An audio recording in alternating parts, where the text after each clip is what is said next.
সকলকে easy life পয়েন্টসের পক্ষ থেকে শুভেচ্ছা অভিনন্দন। আজকে আমরা শুরু করব ডিপ ব্রিদিং। ডিপ ব্রিদিং একটি খুবই উপকারী ব্যায়াম, শ্বাসের ব্যায়াম। যাদের অনিদ্রাজনিত সমস্যা আছে, ঘুমের সমস্যা, হার্টের সমস্যা এবং অ্যাজমাটিক প্রবলেম আছে এবং মাথা ব্যথা সহ অন্যান্য যত জটিলতা আছে, অক্সিজেনের ঘাটতিজনিত সমস্যা, তা ডিপ ব্রিদিংয়ে করে আপনি এ থেকে রেহাই পাবেন। কারণ ডিপ ব্রিদিং শুধু এটাই করে না, যাদের মানসিক চাপ আছে, অস্থিরতা আছে, পড়াশোনায় অমনোযোগী, তারা ডিপ ব্রিদিং করে খুব উপকার পাবেন। অর্থাৎ আমরা স্বাভাবিকভাবে শ্বাস নিলে 500 থেকে 700 ml অক্সিজেন নিই, কিন্তু একটি ডিপ ব্রিদিং 5 থেকে 10,000 ml অক্সিজেন পর্যন্ত আপনি গ্রহণ করতে পারেন। তো ডিপ ব্রিদিং খুবই একটি ভালো ইম্পর্টেন্ট ব্যায়াম। স্টুডেন্টদের তো খুবই করা উচিত। প্রত্যেক স্টুডেন্টদের 5 থেকে 10 মিনিট সকালে এবং বিকেলও 5 থেকে 10 মিনিট ডিপ ব্রিদিং করা উচিত। এখন ডিপ ব্রিদিং কীভাবে করবো আমি আপনাদের সহজ কিছু পন্থা দেখাচ্ছি। আপনি এভাবে বসবেন, বসার পর ধীরে ধীরে দম নেবেন। এক্ষেত্রে চেষ্টা করবেন পুরো দমটা নেওয়ার জন্য।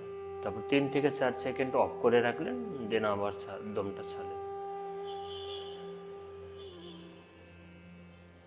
দম নিন,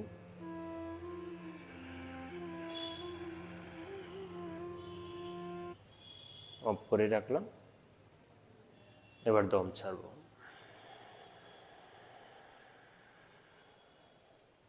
আমি কিছু সময় আপনাদের করে দেখাচ্ছি।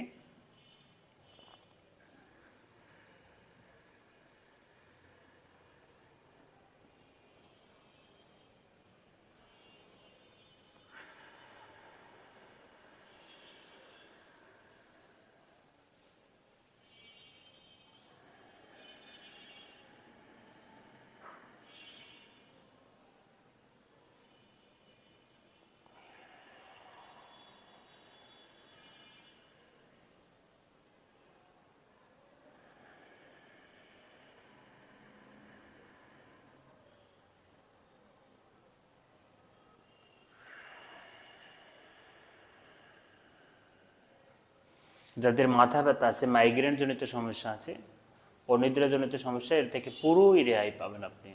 তবে একদিন দুদিন না, আপনি একটু নিয়মিত চর্চা করুন, আপনি এর থেকে খুব একটা ভালো ফলাফল পাবেন। আশা করি যারা মাথা ব্যথায় ভুগছেন, ব্রেইনের কোনো সমস্যায় ভুগছেন, তারা নিয়মিত ডিপ ব্রিদিং করুন, সকাল এবং বিকালে ডিপ ব্রিদিং করুন, আপনি এই সমস্যা থেকে মুক্তি পাবেন, অবশ্যই মুক্তি পাবেন। এই ক্ষেত্রে আপনি এটা নিয়মিত করলে আশা করি আপনার ঔষধের প্রয়োজন পড়বে না। সেকেন্ডলি, আমি একটা যে